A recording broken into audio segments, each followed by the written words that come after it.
कृष्ण की वाणी। बच्चे, इस बार ना मैं तुम्हारी ज़िद को पूरा करने वाला हूँ, क्योंकि तुमने तो बहुत ज़िद पकड़ ली है कि मुझे चाहिए तो चाहिए। तो ठीक है, इस बार तुम्हारी ज़िद ही सही। अब मैं तुमसे प्यार ही इतना करता हूँ ना कि क्या करूँ, मुझे तुम्हारी ज़िद को मानना पड़ेगा। चाहे वो तुम्हारे भाग्य में नहीं है, लेकिन फिर भी मुझे तुम्हें वो देना होगा और मैं दूंगा, क्योंकि मैं तुमसे बहुत बहुत प्यार करता हूँ। तुम सोच भी नहीं सकते मेरे बच्चे कि मैं तुमसे कितना प्यार करता हूँ। तुम्हें ऐसा लगता है कि कृष्ण सुनते नहीं, मैं सब सुनता हूँ। जो तुम मुझसे कहते हो ना, मैं सब सुनता हूँ। मैं उस वक्त मौजूद होता हूँ जब तुम मुझसे बातें करते हो ना, उस वक्त मैं वहीं होता हूँ तुम्हारे पास। मैं तुम्हें देखकर ना मुस्कुराता भी हूँ मेरे बच्चे, मैं मुस्कुराता हूँ तुम्हें देखकर। उस वक्त मैं वहीं बैठा होता हूँ तुम्हारे पास, तुम्हारी एक एक बात सुनता हूँ। लेकिन चलो ठीक है, तुम्हारी इस जिद को मैं पूरा करूँगा, लेकिन वादा करो जो जिद मैं पूरी करने वाला हूँ तुम्हारी, उसके साथ तुम ऐसा कुछ भी नहीं करोगे जिससे कि किसी का मन दुखे, किसी का दिल दुखे मेरे बच्चे, या कोई नुकसान हो। वादा करो मुझसे, मैं तुम्हें देने को तैयार हूँ, लेकिन वादा करना होगा तुम्हें मुझसे, ठीक है? और सुनो, अगर किसी ने तुमसे कह दिया कि तुम्हारे अंदर गुण की कमी है या तुम्हारे अंदर ये कमी है वो कमी है, तो तुमने इसे मान लिया, मानकर बैठ गए। अरे ये तो सोचो कि जिस इंसान ने कहा है उसके खुद के अंदर कितने गुण हैं, उसकी सोच कैसी है। कहने वाले पर भी तो निर्भर करता है ना कि उसकी सोच कैसी है, और वो क्या बोलता है, क्या करता है, क्या सोच रखता है सबके बारे में। तो तुम उसकी बातों को सुनकर अपने आप को अगर आंकलन करोगे ना, तो ये बहुत बहुत गलत है। अपने आप को इतना मत पीछे करो, क्योंकि ये बात तुम भी जानते हो और मैं भी जानता हूँ कि तुम्हारे अंदर क्या गुण है। वो एक अलग बात है कि तुम सबको दिखाते नहीं हो, और दिखाना भी नहीं चाहिए। क्यों दिखाना किसी को? तुम्हें अभी गुस्सा आ गया था, बहुत ज़्यादा गुस्सा आ गया था तुम्हें, और वो गुस्सा आना लाज़मी भी था मेरे बच्चे, क्योंकि सामने वाले ने कुछ ऐसी बातें कह दी थी ना कि अगर उसकी जगह कोई भी होता या तुम्हारी जगह कोई भी होता, तो वो गुस्सा करता ही करता। तो इसमें तुम्हें माफ़ी मांगने की कोई ज़रूरत नहीं मुझसे। मुझे पता है मेरे बच्चे कि तुम किस तरह से अपने आप को शांत कर रखते हो, किस तरीके से अपने आप को चुप रखते हो, खामोश रखते हो। लेकिन जब बात हद से ज़्यादा बढ़ जाती है ना, जब तुम भी चुप नहीं रह पाते हो, क्योंकि कुछ चीज़ें ना बर्दाश्त के बाहर हो जाती है मेरे बच्चे, और उस वक्त बोलना ही पड़ता है।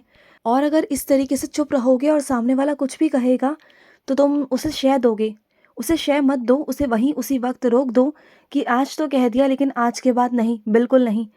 तो तुम्हें थोड़ा गुस्सा दिखाना ज़रूरी भी था, जिससे कि वो समझ जाएगा कि तुम्हें क्या पसंद है और क्या पसंद नहीं है। कल को अगर वो तुम्हारे सामने आएगा ना, तो ऐसी बातें तुमसे नहीं कहेगा, ना छेड़ेगा, क्योंकि उसे मालूम पड़ जाएगा कि तुम्हारा स्वभाव कैसा है। पहले उसे लगता था कि तुम बहुत सीधे हो, सादे हो, चुप चुप रहते हो, लेकिन वो नहीं जानता था कि तुम्हारे अंदर तो लावा है। ऐसा लावा कि जब फूटता है ना, तो अच्छे अच्छे पीछे हट जाते हैं, अच्छे अच्छों के हाथ जल जाते हैं। तो तुम वो हो मेरे बच्चे, और ऐसा होना भी चाहिए। बहुत शाबाश मेरे बच्चे। अपनी रक्षा करना तो हर किसी को आना चाहिए ना, और ये बहुत अच्छी बात है कि तुम्हारे अंदर ये चीज़ है। तुम उस वक्त में किसी की तरफ देखते नहीं कि कोई होगा और तुम्हारा आकर साथ देगा। तुम अकेले ही बहुत काफ़ी हो जाते हो खुद के लिए, और ये बहुत अच्छी बात है। शाबाश मेरे बच्चे। और सुनो, तुम प्रयास कर रहे हो अपनी तरफ से, बहुत मेहनत कर रहे हो, मुझे मालूम है, और मैं तुम्हारी मेहनत को देख रहा हूँ। दिन रात मेहनत कर रहे हो, लेकिन एक चीज़ तुम्हें और करनी है, अपने खाने पीने पर ध्यान दो। तुम जिस तरीके से मेहनत कर रहे हो ना, उस मेहनत के लिए खाना पीना बहुत ज़रूरी है। तभी तो तुम्हारे अंदर ऊर्जा आएगी, तभी तो तुम काम कर पाओगे, तभी तो तुम आगे बढ़ पाओगे। अगर शरीर से कमज़ोर रहोगे तो कैसे कर पाओगे सब कुछ? हाँ, करना है ना तुम्हें, तो फिर खाने पीने पर भी ध्यान दो, वो भी बहुत ज़रूरी है। चाहे काम करते करते खाना खाओ या कैसे भी खाओ, या समय निकालो, चाहे 5 मिनट 10 मिनट का समय निकालो, वो बहुत ज़रूरी है तुम्हारे लिए। मैं ये नहीं कहता कि हर चीज़ में आज्ञा लेना ज़रूरी है, लेकिन कुछ चीज़ें ऐसी होती हैं ना मेरे बच्चे, जिनमें घर वालों की अनुमति होना बहुत ज़रूरी होती है। क्योंकि जो चीज़ें तुम्हारे लिए बहुत आसान है, बहुत सही है, वो कभी कभी तुम्हारे परिवार वालों के लिए अलग होती हैं, क्योंकि उनकी सोच अलग है, तुम्हारी सोच अलग है। तो इस वजह से मेरे बच्चे, अगर तुम्हें लगता है कि वो चीज़ सही है, तो अपने घर वालों से आज्ञा लो, पूछो। क्योंकि क्या है ना मेरे बच्चे, तुमसे ज़्यादा दुनिया तुम्हारे परिवार वालों ने देखी है, तुम्हारे माता पिता ने देखी है। तो उनके मन में भी कुछ चीज़ों को लेकर डर होता है ना, तो बस वो है। अगर वो किसी चीज़ को लेकर तुम्हें मना कर रहे हैं ना, इसका मतलब ये नहीं कि वो तुम्हारे दुश्मन हैं, वो तुम्हारे दुश्मन नहीं, बल्कि वो तुम्हारे सबसे करीबी हैं, सबसे प्रिय हैं तुम्हारे। क्योंकि ना वो तुमसे बहुत प्यार करते हैं, तुम्हारी बहुत चिंता करते हैं।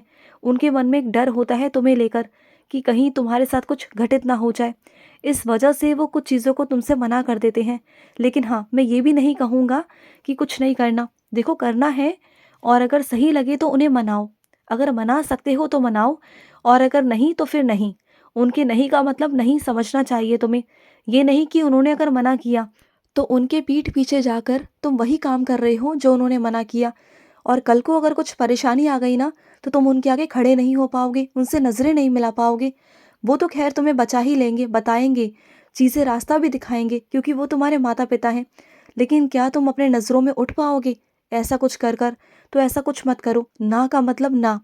अगर मैं भी तुम्हें किसी चीज़ के लिए मना कर देता हूँ ना, तो इसका मतलब मैं भी तुमसे बहुत प्यार करता हूँ, और मैं भी नहीं चाहता कि तुम्हारे साथ कुछ गलत हो, इसलिए तो मैं तुम्हें रोकता हूँ। लेकिन क्या है ना कि तुम हर चीज़ की ज़िद पकड़ लेते हो, हर चीज़ की ज़िद करते हो छोटे बच्चे की तरह। ऐसा मत किया करो। जो तुम्हारे अंदर की ये ज़िद है ना, इसे कम करो, क्योंकि यही तुम्हारी हानि का कारण बन सकती है। चीज़ों को देखा करो, सही क्या है, गलत क्या है, क्योंकि तुम आज में जीते हो, वर्तमान में जीते हो। तुम भविष्य नहीं देखते हो, भविष्य के बारे में तुम नहीं जानते हो। समझो इस बात को। और सुनो, कोई था तुम्हारे, ऐसा इंसान था जो तुम्हारे पास बहुत दिनों से था, बहुत सालों से था, और उसका स्थानांतरण हो गया, उसे जाना पड़ा। मुझे पता है कि तुम्हारा उनसे मन बहुत जुड़ा हुआ था, लेकिन क्या है ना मेरे बच्चे, कुछ भी चीज़, वक्त हो या कोई चीज़ हो या कोई इंसान हो, वो स्थिर नहीं रहता मेरे बच्चे। हर किसी का एक समय होता है तुम्हारे जीवन में आने का। वो कुछ समय तक तुम्हारे पास रहता है, और उसके बाद उसे जहाँ जाना होता है, जहाँ उसकी लिखा होता है ना, जहाँ उसके संजोग होते हैं, उसे वहाँ पर जाना होता है। तो किसी का भी ना जुड़ाव मत रखा करो, इतना जुड़ाव किसी से मत रखो कि किसी के आने पर तुम्हें ज़्यादा खुशी हो और किसी के जाने पर तुम्हें दुख हो। अपने आप को ना थोड़ा ऐसा रखा करो कि कोई आए कोई जाए, तुम्हें कोई मतलब नहीं। लेकिन इसका मतलब ये नहीं कि तुम अपने व्यवहार को कठोर कर लो, तुम कठोर बन जाओ, ऐसा नहीं मेरे बच्चे। मेरा कहने का वो मतलब नहीं। जो इंसान जब तक तुम्हारे साथ है, उसके साथ अपना सुख दुख बांटो, उसके साथ प्यार से रहो, खूब खुशियाँ बांटो, खूब अच्छे से रहो। मैं मना नहीं करता, लेकिन उसे दिल पर मत लेके जाओ, क्योंकि ये दुनिया है, ये वक्त है मेरे बच्चे, ये कभी किसी का साथ नहीं देता। क्योंकि दुनिया और ये वक्त, ये रेत की तरह हाथ से फिसलता है मेरे बच्चे, आज यहाँ तो कल वहाँ। जो वक्त आज तुम्हारे साथ है, कल वो ऐसा नहीं रहेगा। कल बदलेगा, चीज़ें बदलेगी, इंसान बदलेंगे, तुम्हारी भी जगह बदलेगी। तो बस इसीलिए मेरे बच्चे, बस इसलिए अगर तुम मेरा सुबह सुबह दीपक नहीं जला पाते हो, तुम्हें वक्त नहीं मिल पाता, तो कम से कम संध्या के समय मेरे बच्चे, शाम के वक्त मेरे नाम का दीपक जलाकर मेरे मंदिर में रख दिया करो।